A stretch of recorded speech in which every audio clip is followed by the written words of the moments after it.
আসসালামু আলাইকুম প্রিয় দর্শক, অন্নমঞ্চের আলোচনায় আপনাদের সকলকে আমন্ত্রণ জানাচ্ছি। বাংলাদেশের সাবেক প্রধানমন্ত্রী শেখ হাসিনার সাথে আগামী ডিসেম্বরে তার দল আওয়ামী লীগের যেসব নেতাকর্মীর বিরুদ্ধে মামলা হয়েছে তারা সবাই একই দিন আত্মসমর্পণ করবেন। 16 জুলাই দলটির এক ভার্চুয়াল সভায় এমন কথা বলা হয়েছে।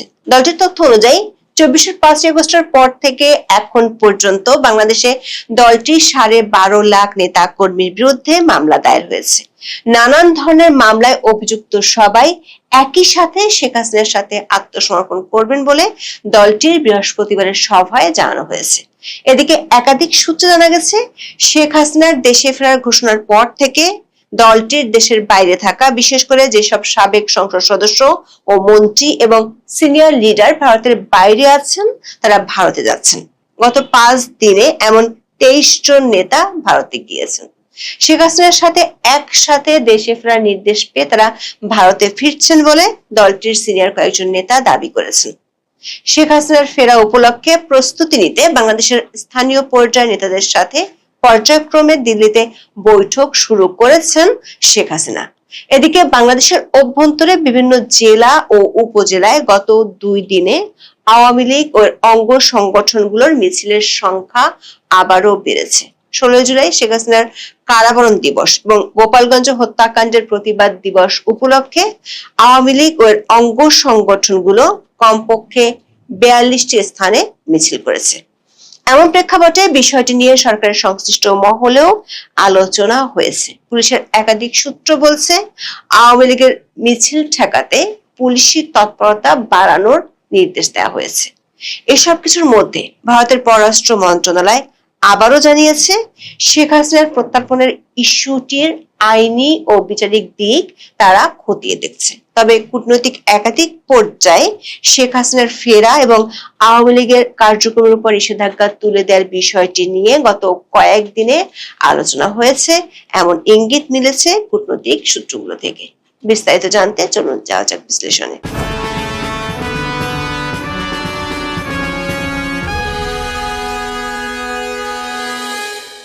16 জুলাই ছিল বাংলাদেশের সাবেক প্রধানমন্ত্রী শেখ হাসিনার কারাবন্দী দিবস। 2007 সালের ওই দিনে তৎকালীন তত্ত্বাবধায়ক সরকার তাকে গ্রেফতার করেছিল। ওই একই দিনটি আওয়ামী লীগ গোপালগঞ্জ গণহত্যা দিবস হিসেবে পালন করে। গত বছর অর্থাৎ 2025-এর 16 জুলাই গোপালগঞ্জ জেলায় সেনা ও পুলিশ প্রোটেকশনে সভা করতে গিয়েছিল ইউনূসের সমর্থক দল এনসিপি নেতারা। স্থানীয় লোকজন ওই সময় ব্যাপক প্রতিবাদ করেছিল।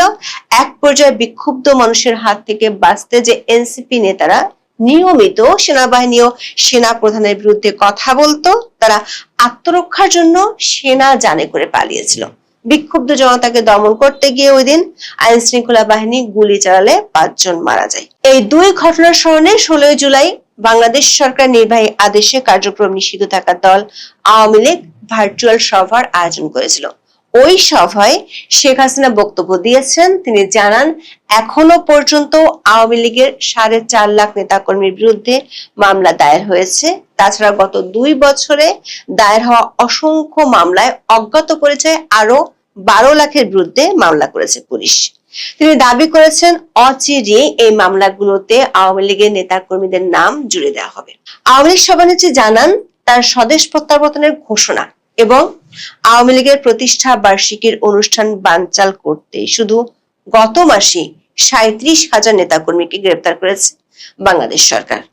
শেখ হাসিনা সভায় নির্দেশ দিয়েছেন, আগামী ডিসেম্বরে যেদিন তিনি দেশে ফিরে আদালতের মুখোমুখি হবেন, সেই দিন বাংলাদেশে আওয়ামী লীগের যেসব নেতাকর্মীর বিরুদ্ধে মামলা আছে সকলেই নিজের নিজের এলাকার আদালতে আত্মসমর্পণ করতে হবে।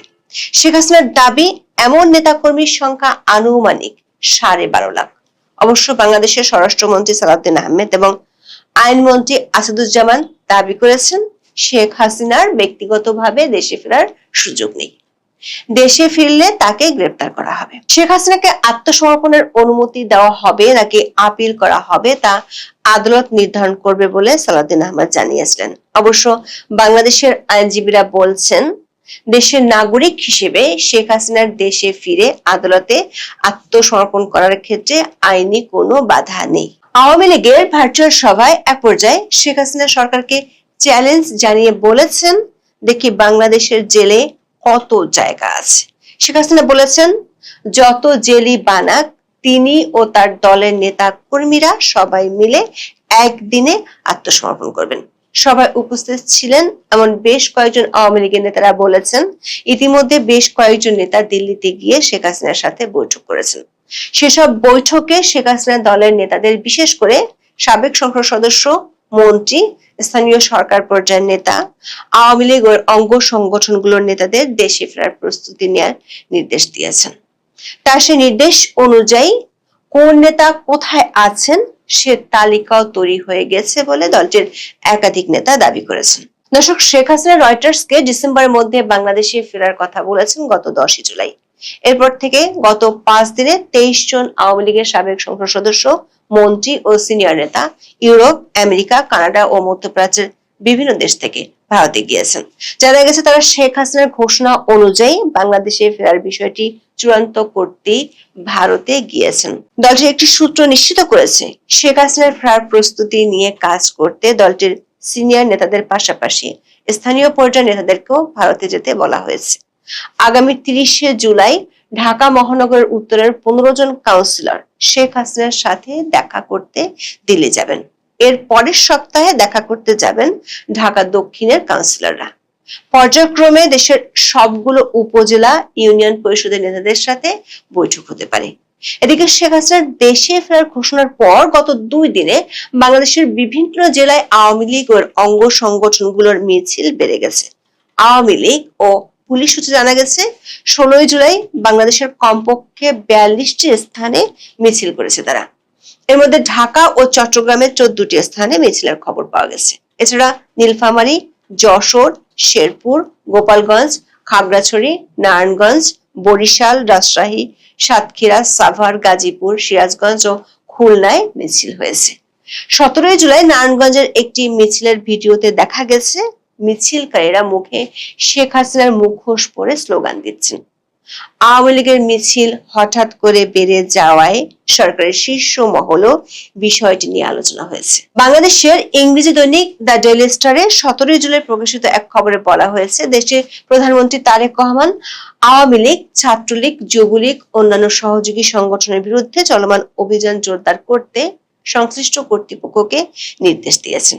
রিপোর্টটিতে দাবি করা হয়েছে, তারেক রহমান জনগণের নিরাপত্তার জন্য হুমকি হয় কিংবা আইন শৃঙ্খলার বিঘ্ন ঘটাতে পারে এমন কর্মকাণ্ড যাতে কার্যক্রম নিষিদ্ধ থাকা দল ও সংগঠনের সদস্যরা করতে না পারে, তার জন্য আইন শৃঙ্খলা রক্ষাকারী বাহিনী ও মাঠ প্রশাসনকে আরো সজাগ থাকার নির্দেশ দিয়েছেন। 13 জুলাই সচিবালয়ে প্রধানমন্ত্রীর সভাপতিত্বে অনুষ্ঠিত মন্ত্রিসভার বৈঠকে এই নির্দেশনা দেওয়া হয়েছে বলে ডেইলি স্টারের খবরে বলা হয়েছে। এদিকে শেখ হাসিনার প্রত্যর্পণ নিয়ে আবারও নিজেদের অবস্থান ও মত তুলে ধরেছে ভারতীয় পররাষ্ট্র মন্ত্রণালয়। বরাবরের মতোই দেশটির পররাষ্ট্র মন্ত্রণালয়ের মুখপাত্র রণধীর জয়সওয়াল 17 জুলাই জানিয়েছেন, বাংলাদেশের সাবেক প্রধানমন্ত্রী শেখ হাসিনাকে প্রত্যর্পণের অনুরোধ পরীক্ষা করে দেখা হচ্ছে। ব্রিফিং এ এক সাংবাদিক প্রশ্ন করেন, শেখ হাসিনা ও অন্য অভিযুক্ত ব্যক্তিদের প্রত্যর্পণের জন্য বাংলাদেশ আবারও ভারতকে অনুরোধ করেছে। এ বিষয়ে বাংলাদেশ ও ভারতের মধ্যে কোনো যোগাযোগ হয়েছে কিনা?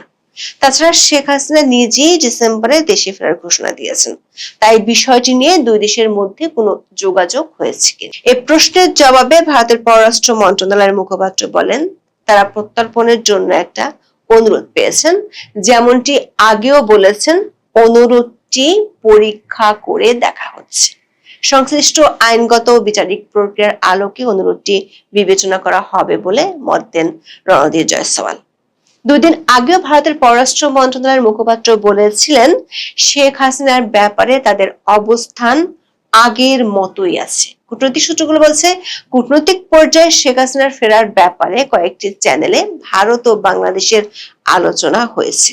সেই আলোচনায় শুধু ভারত ও বাংলাদেশ নয়, পশ্চিমা 2টি দেশ ছাড়াও মধ্যপ্রাচ্যের একটি দেশও আছে। আছে একটি আন্তর্জাতিক সংস্থা, যে সংস্থাটি বাংলাদেশের ত্রয়োদশ জাতীয় সংসদ নির্বাচনের আগে সমঝোতা প্রক্রিয়া ছিল। দক্ষিণ এশিয়ার ভূ রাজনীতিতে শক্তিধর এমন পক্ষগুলোর এই আলোচনায় শেখ হাসিনা ফেরার বিষয়টি ছাড়া আওয়ামী লীগের কার্যক্রমের উপর নিষেধাজ্ঞা প্রত্যাহারের বিষয়টিও আছে। এর মধ্যে গতকালের ভিডিওতে জানিয়েছিলাম তারেক রহমানের প্রতিরক্ষা উপদেষ্টা বিমস্টেকের সিকিউরিটি সম্মেলনে যোগ দিতে দিল্লি গিয়েছেন এবং সেখানে ভারতের জাতীয় নিরাপত্তা উপদেষ্টা অজিত দোভালের সাথে বৈঠক করেছেন। সূত্রগুলো বলছে, কূটনৈতিক পর্যায়ে এসব বৈঠকের আলোচনা শেষ হলে আগামী মাসে একটি শক্তিধর দেশের একজন প্রভাবশালী প্রতিনিধি বাংলাদেশ সফরে আসতে পারেন। তারপর থেকে পরিস্থিতির নাটকীয় মোড় নিতে পারে। এখন এ পর্যন্ত সবাই ভালো থাকুন, সুস্থ থাকুন, নিরাপদে থাকুন। দেখা হবে আগামী পর্বে।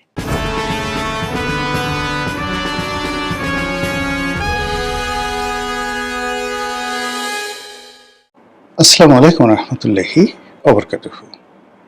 সম্মানিত দর্শক, আজ জুলাই মাসের 13 তারিখ 2026 সাল। পড়ন্ত বিকেলে এই ভিডিওটি করছি। 11 তারিখ এবং 12 তারিখ এই দুদিন সারা বাংলাদেশে মুষলধারে বৃষ্টি। তার আগে গত এক সপ্তাহ ধরে দেশের দক্ষিণ এবং পশ্চিমাঞ্চলে প্রকৃতির বিরূপ আচরণে যেভাবে অঝরে বৃষ্টি ঝরেছে, অবস্থা দৃষ্টি মনে হয়েছে আল্লাহর গজব নাজিল হয়েছে। কেবলমাত্র চট্টগ্রাম, পার্বত্য চট্টগ্রাম অর্থাৎ পাহাড়ি এলাকাগুলোতে অতি বৃষ্টির কারণে পাহাড় ধসে এ যাবৎকালে যতটা পেপারে এসেছে অ্যাবাউট 35 জনের মতো মানুষ মারা গেছেন। কত মানুষ যে গৃহহীন হয়েছেন, কত মানুষ আহত হয়েছেন, এবং যে সকল এলাকাতে রাস্তার উপরে ছিন্নমূল মানুষ বসবাস করে, অস্থায়ী সেই মাটির ঘর করে বা অন্য পলিথিন বিছিয়ে, সে সকল এলাকায় রীতিমতো হৃদয় বিদারক দৃশ্য তৈরি হয়েছে। বসত বাটি মানে পানিতে এমন অবস্থা হয়ে গেছে, হাঁটু পানি নয়, বুক পানি, কোমর পানি। গবাদি পশু নিয়ে, নিজেদের জীবন নিয়ে, জীবিকা নিয়ে, মানে অভুক্ত মানুষের যা হাজারি, এসব দেখে মনে হয় যেন প্রকৃতি রুষ্ট হয়ে গেছে। যে দৃশ্য ছোটকালে কোনোদিন দেখিনি, শুনেছি। চারিদিকে অথই পানি, থই থই পানি, মানুষ মারা যাচ্ছে, দাফন কাফন করার কোনো ব্যবস্থা নেই। তখন সেই কাফন পুড়িয়ে কলা গাছের ভেলায় করে নদীতে বা বন্যার পানিতে সেই লাশ ভাসিয়ে দেওয়া হতো। এটা 70, 71, 72, 73 সালে এরকম ঘটনা আমরা শুনেছি, কিন্তু আমি দেখিনি। কিন্তু এইবার এই ঘটনা দেখলাম। আপনারা হয়তো অনেকে সামাজিক মাধ্যমে দেখেছেন যে এরকম বেশ কয়েকটি এলাকাতে সম্পূর্ণ এলাকা ডুবে যাওয়ার কারণে সেখানে মৃত ব্যক্তিকে লাশ কলার ভেলায় দিয়ে ভাসিয়ে দেওয়া হয়েছে। এই যখন প্রকৃতির অবস্থা, ঠিক সেই সময়টিতে রাজনীতির অঙ্গনে অভিনয়, মুনাফিকি, বাদরামো, অমানবিক কর্মকাণ্ড চরম অবস্থায় পৌঁছে গেছে। এরকম প্রাকৃতিক যখন দুর্যোগ আসে, যখন মানুষ হেদায়েতের পথে থাকে, তখন তারা বিনম্র আচরণ করে, তওবা করে, আস্তাগফিরুল্লাহ পড়ে, ভয় পায়, আল্লাহর কাছে আত্মসমর্পণ করে এবং যতটা সম্ভব ক্ষমা সুন্দর দৃষ্টিতে প্রতিপক্ষকে দেখে। কিন্তু এই যে প্রকৃতির বিরূপ অবস্থা, যখন মানুষ না খেয়ে মরছে, হতাশা চারিদিকে, তখন ত্রাণ বিতরণের নামে যে অভিনয় চলছে, যে বন্যার্থদের দেখতে যাওয়ার নাম করে যে সকল ঘটনা ঘটছে, তারপরে এই প্রাকৃতিক দুর্যোগের মধ্যেও সরকারের বিভিন্ন সংস্থা, ব্যক্তি, প্রতিষ্ঠান যে কর্মকাণ্ড করছে, তাতে করে যে কোনো সুস্থ মানুষ এই দৃশ্য দেখলে অসুস্থ হয়ে যাবে। রোম যখন জ্বলছিল বা পুড়ছিল, ঠিক সেই সময় নীরব বাঁশি বাজাচ্ছিল। ঠিক একই সময় এখন বাংলাদেশের সব ক্ষেত্রে স্কুল ডুবে গেছে, ছাত্রছাত্রী কোনো নামগন্ধ নাই, কিন্তু পরীক্ষা পেছানো যাবে না, পরীক্ষা দিতেই হবে। এরকম মানে বিশ্রী বিশ্রী সব ঘটনা। দেশে যখন এই অবস্থা, তখন আপনাকে সেলফি তুলতে হবে। এই সময়টার মধ্যে আপনাকে সেই ফ্যামিলি কার্ড বিতরণ করতে হবে। প্রচন্ড ঝড় বৃষ্টির মধ্যে পুরো দক্ষিণাঞ্চল যেখানে তছনছ, সেখানে গিয়ে আপনাকে সেই ফ্যামিলি কার্ড বিতরণ করতে হবে। এবং সেই কাজ করতে গিয়ে মানে বরিশালের গৌর নদী বা আগল ঝরা এলাকাতে একটা বাজার আছে, মহাসড়কের উপর বাটাজোড় বাজার। সেই বাজারে প্রধানমন্ত্রী গিয়েছেন একটা অনুষ্ঠানে, ছোট্ট একটা গ্রাম্য অনুষ্ঠান। ওই অনুষ্ঠানে, এত ছোট অনুষ্ঠানে প্রধানমন্ত্রী তো দূরের কথা, একটা ইউনিয়ন পরিষদের চেয়ারম্যানও এত ছোট অনুষ্ঠান করেন না। এবং সেই অনুষ্ঠানের একটি ভিডিও ক্লিপ ইন্টারনেটে ছড়িয়ে পড়েছে। সেখানে যে বিশৃঙ্খলা অবস্থা, সেখানে যে সকল অশ্লীল অশ্রাব্য কথাবার্তা হচ্ছে, সেখানে মাইক হাতে প্রধানমন্ত্রীকে যে অসহায় অবস্থায় দেখা যাচ্ছে, এটি কোনো অবস্থাতেই 18 কোটি মানুষের একটি দেশ, সেই দেশের প্রধানমন্ত্রী, সেই প্রধানমন্ত্রীর রাষ্ট্রীয় কর্মের চিত্র হতে পারে না। যখন দেখবেন এরকম অসামঞ্জস্যকর কোনো ঘটনা ঘটে, একটা যে অনুষ্ঠানে লোক হবে 200, সেখানে লোক হয়ে গেছে 2 লাখ। একটা অনুষ্ঠানে লোক হবে 2 লাখ, সেখানে লোক হয়েছে 200। এগুলো ভালো লক্ষণ নয়। নেচার ইটসেলফ এটা ডিসকোঅপারেশন করে, আপনাকে একটা মেসেজ দেয়, you should not go forward. এবং এই বিষয়গুলো আমাদের যারা মানে রাষ্ট্র কর্মে নিযুক্ত, তারা একটু খোঁজ নিয়ে জানতে পারতেন যে তাদের সবচেয়ে বিশ্বস্ত বন্ধু হলো তাদের বডি, শরীর। শরীর যেখানে সায় না দেয়, যে পরিবেশে শরীর সায় দেয় না, সেখানে যাওয়া উচিত নয়। যেদিন জুলিয়াস সিজার সিনেটে ছুরিকাঘাত হলেন, সেদিন তার শরীরটা ভালো ছিল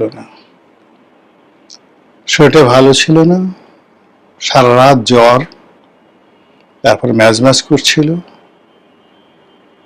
তো তিনি যেতে চাচ্ছিলেন না, কিন্তু তার যারা লোকজন আছে তারা খুব জোর করে তাকে সেদিন সিনেটে পাঠালো। এবং তিনি সিনেটে গেলেন অসুস্থ শরীর নিয়ে, এবং ওখানে ব্রুটাস তাকে মেরে ফেলল। জিয়াউর রহমান যেদিন নিহত হন, সেদিনও তিনি ছিলেন ক্লান্ত, বিধ্বস্ত। রাত্রি 2টো পর্যন্ত তিনি ক্যান্টনমেন্টে, চিটাগং ক্যান্টনমেন্টে ছিলেন। তো ক্যান্টনমেন্টে যারা পরস্পর বিরোধী সেনাবাহিনীর কর্তারা ছিলেন, তাদের মধ্যে বিরোধ ছিল, সেগুলো নিষ্পত্তির চেষ্টা করেছেন। তার আগে চট্টগ্রামের রাজনৈতিক যারা নেতৃবৃন্দ ছিলেন, তাদের সঙ্গে বৈঠক করেছেন, সেখানেও কোনো ভালো ফলাফল আসেনি। ক্লান্ত হয়ে, বিধ্বস্ত হয়ে তিনি সার্কিট হাউসে গেছেন। ফজরের আজানের সময়টাতে নর্মালি তিনি উঠে যান নামাজ পড়ার জন্য, কিন্তু সেদিন তিনি উঠতে পারেননি। আজান কানে বাজছিল, কিন্তু অন্য সময় যেভাবে তিনি উঠেন আজানের সঙ্গে সঙ্গে, সেদিন উঠতে পারেননি। সেই ক্লান্তি এবং বিধ্বস্ত অবস্থায় আততায়ীরা সার্কিট হাউসে আক্রমণ চালায়। তো উনি যদি সেই রাতেই বুঝতে পারছেন যে আমার বডিটা সিগন্যাল দিচ্ছে না ঠিক মতো, অথবা তিনি যে চট্টগ্রাম যেদিন যাচ্ছিলেন, অঝোরে বৃষ্টি হচ্ছিল, সিগন্যাল ব্যাড সিগন্যাল, তার চট্টগ্রামে যাওয়াটাই ঠিক হয় না, তিনি জোর করে সেখানে গিয়েছেন প্রকৃতির বিরুদ্ধে। এখন বাংলাদেশের যে প্রকৃতি এই জুলাই মাসে, জুলাইটা শুরু হলো, গত বছর জুলাইতে এমন ছিল না, তার আগের বছর জুলাই তো পুরোটাই প্রকৃতি জনগণের পক্ষে, রাজনীতিবিদদের পক্ষে করে দিয়েছিল 2024 সনের জুলাইটি। আর 2025 সনের জুলাইটি অতটা গ্রেসফুল ছিল না, কিন্তু এইবারের মতো ছিল না। এইবারে জুলাই শুরু হওয়ার আগেই শুরু হয়ে গেল জুলাই সিডিআই। সেটি নিয়ে কত লঙ্কা কাণ্ড, সেটা বন্ধ হয়ে গেছে। তারপরে শুরু হলো প্রাকৃতিক দুর্যোগ, তারপরে শুরু হলো রাজনৈতিক দুর্যোগ, শেখ হাসিনা দেশে আসবেন, এরপর আরো নানা কর্মকাণ্ড। এর প্রেক্ষিতে সরকারি দলের মধ্যে নানা রকম বিভক্তি। এক নেতা বলছেন যে আওয়ামী লীগ যে সকল ইয়াবা ব্যবসা করত, চোরাচালানি করত, টাউটারি বাটপারি করত, এখন তা বিএনপির এক শ্রেণীর নেতারা সেই কাজগুলো করছে। পার্লামেন্টে বসে এক এমপি আর এক এমপিকে বলছে আপনার বাড়ির সামনে দিয়ে ইয়াবার চালান আনা নেওয়া হয়। বোঝার চেষ্টা করুন যে ভিতরে জাস্টিস সাত্তারের আমলে যে বিরোধ ছিল, বিসংবাদ ছিল মন্ত্রী এমপিদের মধ্যে, তার চেয়ে কি এখন কম আছে না বেশি আছে? যারা ভিতর আছেন তারা বুঝতে পারবেন। সুপ্রিম কোর্ট থেকে সেক্রেটারিয়েট, সব জায়গাতে এলোমেলো অবস্থা। পুলিশের মধ্যে সর্বকালের নিকৃষ্ট অস্থিরতা চলছে। পুলিশ এখন যা কিছু ঘটছে, পুলিশ ধারণ করতে পারছে না। একের পর এক বিভিন্ন আওয়ামী লীগ ট্যাগ দিয়ে, একের পর এক যাকে বলা হয় স্বাধীনতার পক্ষের শক্তির ট্যাগ দিয়ে, একের পর এক বিএনপি বিরোধী ট্যাগ দিয়ে, যেভাবে পুলিশের সমস্ত দক্ষ অভিজ্ঞ কর্মকর্তাদেরকে ঝেঁটিয়ে বিদায় করা হচ্ছে, পুরো পুলিশ বাহিনী ফাঁকা। খালি জায়গাতে যাদেরকে নিয়োগ দেওয়া হচ্ছে খুব অল্প সময়ের জন্য। জনাব আরিফ নামক একজন এই পুলিশের এসপি কর্মকর্তা, সে তো সরাসরি সাংবাদিক নাজমুস সাকিব তার সাথে যে সাক্ষাৎকার দিয়েছেন, সেখানে যে সকল কথাবার্তা বলেছেন রীতিমতো লোমহর্ষক। অন্যদিকে গত 17 বছর ধরে পুলিশে যে সকল বড় বড় কর্তারা সাফার হয়েছেন, তারা এই জামানাতে এসে একটা পোস্ট পোর্টফোলিও পেয়ে 6 মাসের বেশি তারা ভোগ করতে পারেনি, এর মধ্যেই তাদেরকে বিদায় করে দেওয়া হয়েছে। আর নতুন নতুন জায়গায় যারা আসছে, এরা বিএনপি করবে কিভাবে? এরা নয় জামাত করে, নয় আওয়ামী লীগ করে। এর কারণ হলো, ধরুন এডিশনাল এসপি থেকে এই অল্প 2 বছরের মধ্যে একটা ছেলে যদি ডিআইজি হয়ে যায়, তাহলে রিক্রুটমেন্টটা হয়েছিল কবে, কোন আমলে হয়েছিল, কিভাবে হয়েছিল? সে আওয়ামী লীগ হয় কি করে, সে বিএনপি হয় কি করে? এই অবস্থায় পুলিশে। সিমিলারলি একটা রাষ্ট্রকে চালায় সেই সিভিল সার্ভিস। সেই সিভিল সার্ভিসের সেক্রেটারি থেকে শুরু করে উপসচিব পর্যায়ের যারা ডিসি র্যাঙ্কে ছিল, পাইকারি হারে প্রথমে ওএসডি, তারপরে চাকরিচ্যুত, এবং আরো সামনে চাকরিচ্যুত করার প্ল্যান চলছে। 2018 সালে যারা ডিসি হিসেবে নিয়োজিত ছিলেন, তাদের সবাইকে ওএসডি করে রাখা হয়েছে। আর এই সময়টিতে যারা এসপি ছিলেন, খুব কয়েকদিন আগে এরকম 37 জন না 38 জন কর্মকর্তাকে চাকরি থেকে অব্যাহতি দেওয়া হয়েছে। কাজে ওই সময়টাতে যারা ডিসি ছিলেন, তারা হয়তো কেউ এডিশনাল সেক্রেটারি হয়েছেন, কেউ হয়তো জয়েন্ট সেক্রেটারি হয়েছেন, তো তাদের সবাইকে ওএসডি করে রাখা হয়েছে। ওএসডি করে রাখার পর এখন তাদেরকে দেখা গেল যে তাদেরকে চাকরিচ্যুত করা হবে, এরকম একটা আতঙ্ক ছড়িয়ে পড়ছে।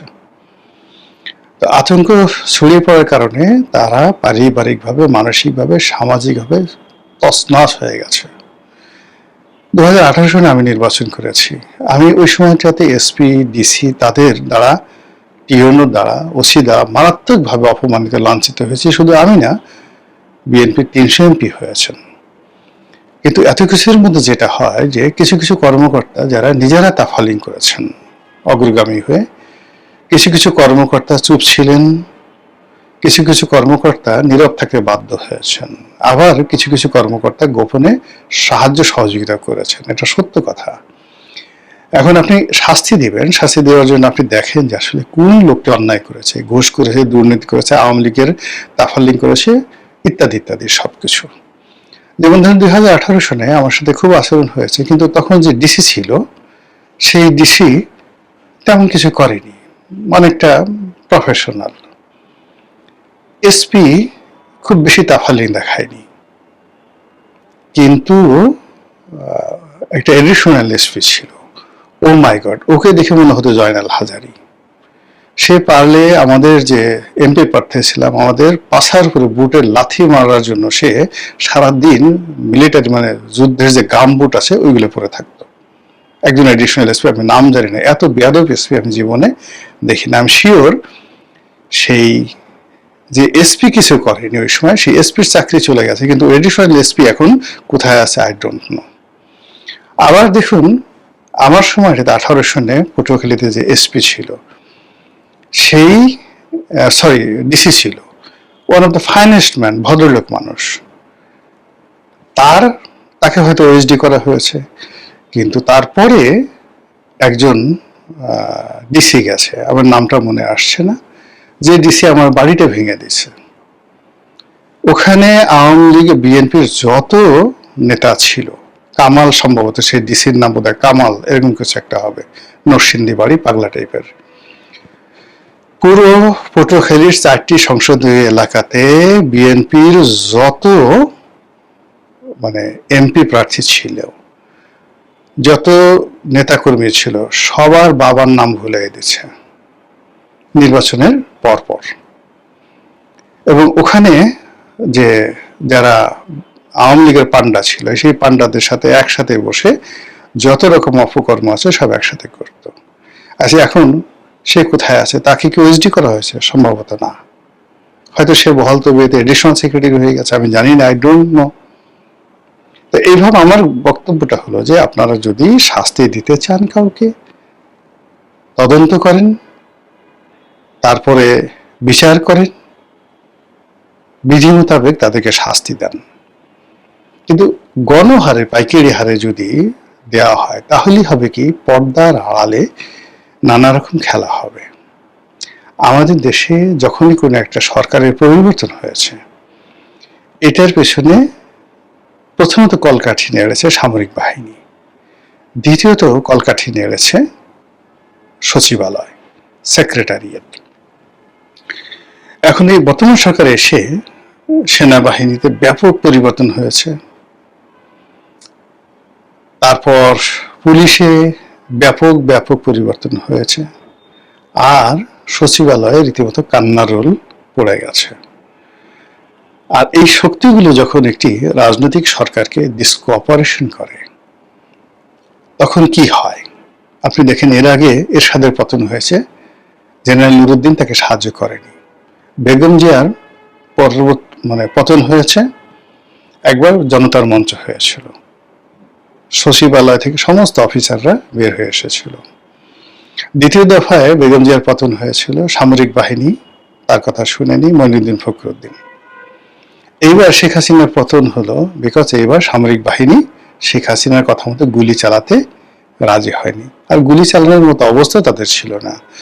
এই কারণে একটা বাহিনীকে শক্তিশালী করার জন্য যে ট্রেনিং দরকার, শেখ হাসিনার সমস্ত ফোকাস ছিল পুলিশকে কেন্দ্র করে। আর্মিকে সে পুরো সময়টাকে অবহেলা করেছে, তাদেরকে সুযোগ দিয়েছে, সুবিধা দিয়েছে, যেন তাদের ভুলই বাড়ে, যেন তাদের যুদ্ধ করার ক্ষমতা কমে যায়, যেন তাদের লোভ হয়, তারা ব্যবসা বাণিজ্য পায়, বড় বড় পোর্টফোলিও পায়। জাতিসংঘ মিশনে যাও, টাকা উপার্জন করো, প্রেষণে আসো, বিভিন্ন দূতাবাসে কাজকর্ম করো, এই রাস্তা বানাও, গাড়ি বানাও, কন্ট্রাক্টারি করো, কিন্তু বন্দুক তুলে নিও না। আর সেই কাজ করার ফলে কি হলো, এই সুশৃঙ্খল বাহিনীটি এরকম একটা পরিস্থিতি মোকাবেলা করার মতো যে সাহস দরকার, নেতৃত্ব দরকার, এটা শেখ হাসিনার জমানাতে এক জেনারেল ওয়াকারুজ্জামানকে দায়ী করলে হবে না। এটা ছিল না, ট্রেনিং গুলো হয়নি। আপনি গোলাবারুদ নিয়মিত তাদেরকে সরবরাহ করা হতো না, তাদেরকে সারা বছর তাদের কাছে অস্ত্র থাকতো কিনা আমার সন্দেহ।